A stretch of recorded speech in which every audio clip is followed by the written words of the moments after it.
Mansfield today on a Friday, and that means we're talking motoring with Seki Mudley. Nice to have you with us again, Mr. Mudley. Thank you very much, Mr. Mansfield. Nice to be here. Why are we suddenly getting all formal? Formal, because we just want to lie to the people. It's Friday. But listen, it's a very serious topic that we're addressing today. And that's why we've got a hold of your mate, Segi Blackie Swart, who is one of the managing members of a company called Talk the Talk. Blackie, thank you very much for joining us on Mansfield today. As I said, a serious subject because we're talking about hijacking. Let's start off by creating a situation where you realize there's something going pear-shaped. And you realize that there's somebody or some people around you and you are in a potential hijacking situation. What is the first thing you need to do to react to that sort of situation, Blackie? It's very difficult to be able to just judge according to that. I mean, it all depends on the amount of people, where you are, how close you're parked to the vehicle in front of you. Can you just get away? But I would say the number one thing that you should do is stay calm. It's the only way to be able to handle any situation, because usually when people start getting excited or adrenaline starts going, if they're in a manual vehicle, possibly you can always see the movies that when people's running away, they always fall. The point is, when you're stuck in your car and the adrenaline starts hitting you, you're most probably going to stall the vehicle. So your opportunity to try and get out of there as quickly as possible is already, you're already starting on the back foot just by stalling the car. So I would say 100% just stay calm first. Realize that you are in trouble at that stage. You know, Blackie, it's sometimes almost impossible to stay calm. I know when we do our causes with you, that's the first thing you try and tell us. Don't get excited, don't get worried. I mean, you're worried, but try not to show fear and just relax and be calm. In a lot of instances, that's almost impossible. Now, what makes it worse is the situation sometimes is not just you alone in the car. You've got kids in the car, you've got passengers in the car. What would you suggest? What would you say is the best way to get out of that situation right there, that everyone is alive? And look, cars are a material thing. You probably got insurance, you're probably going to get sorted. You just don't want anybody hurt or injured. What do you do there? I mean, you guys are creating very, very extreme and difficult scenarios. If you look at all the various types of companies out there, and they all have different opinions about what to do in a hijacking situation. So, I mean, from my experience where I was in the police, we were focusing on hijacking and doing all the research to try and see exactly how it happens, why it happens, those types of things. I mean, from my definitely my own personal side, but I will just try and hold on to my kids. If I mean, I'll have to judge the situation where it is. If there's an opportunity for me to escape by accelerating, getting away from the danger, I'm going to do that. If the gun's already pointed at my head, I already know from that point of view, I'm going to stay calm. I'm going to make sure that the guy can see my hands. I'm going to just talk to him calmly. I'm not going to be aggressive. I'm going to tell him, listen, I'm reaching now for my safety belt. I'm just going to unclick my safety belt. I'm going to tell him 100%, no matter what he does, I'm going to take my family. I'm going to tell him that I'm going to take my son, I'm going to take my daughter, and my wife's going to exit the car. We're all going to stay calm. You can get the vehicle, you can take it. We're not going to give you any feedback. We're not going to give you any trouble. We're not going to resist. And I'm just going to keep on talking to him. What at that stage is going to feel like forever is really going to happen in a couple of seconds. Blackie, I've been in the unfortunate position of being hijacked twice, and after the first time I was hijacked, I was told to go and see a counselor, which I ignored until one day I suddenly started freaking out and wanting to blick some people who came running up to the right-hand side of my car, because that was the hijack position that I found myself in. And the counselor said to me, the very first thing, if you find yourself in that situation again, which unfortunately I did, is as you say, to keep talking to the person, but also to say to them, I'm not looking at you. I'll never be able to recognize you.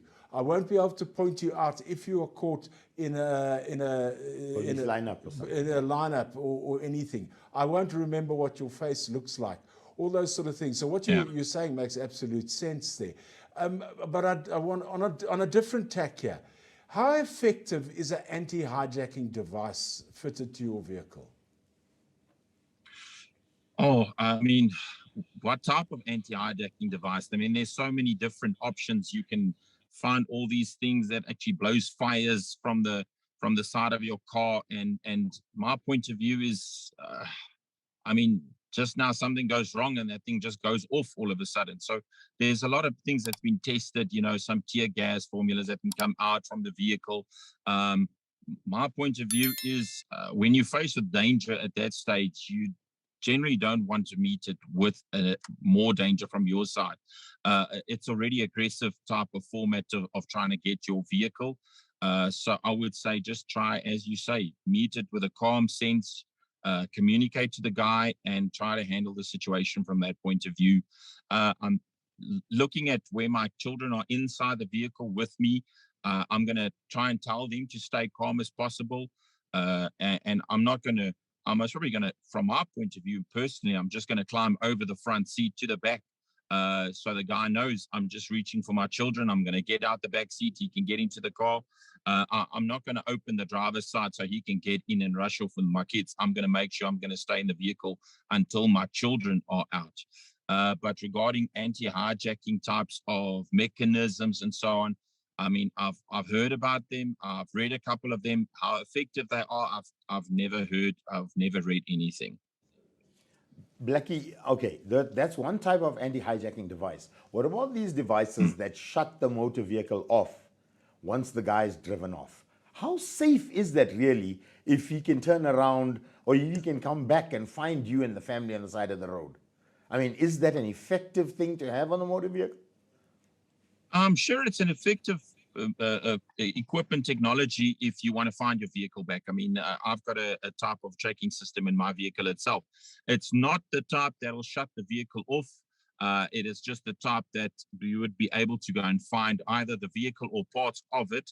But you got to understand the anti-hijacking syndicates are, in any case, so well equipped that they already know where that tracking system or that type of technology is placed in the vehicle, and they'll just remove it to be able to get the vehicle from you.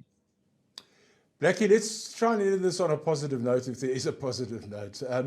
How can you avoid the situation initially? You know, what can you do to avoid being hijacked? Okay, 100% be vigilant. And people might say that I don't want to live in fear, but the point is you need to be able to look around. So the same way you should be looking around while driving a normal car, looking over your shoulders, looking left and right, trying to see if this guy in front of you is not going to turn in front of you. There's a type of vigilance you should have about just people walking up to you. Approaching your house. I mean, if you've been in a situation before, you should know that as you approach your house, if you see somebody suspicious that you know is not from the neighborhood, don't just drive up to your driveway. Make a U-turn or drive past your house. Contact your security company for them to come out and have a look, etc. There's so many other formats, but the big thing is for you to be able to be vigilant and to see exactly what's happening in and around your area. You know what type of routes you go to work, what type of routes you go home.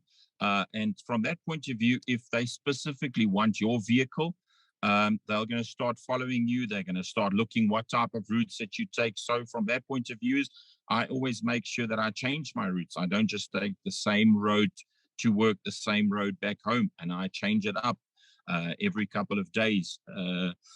So, you know, physically just having a look and being vigilant to make sure what's going up around you. I mean, from our point of view, is where I stay, I know exactly each and every one of my neighbors.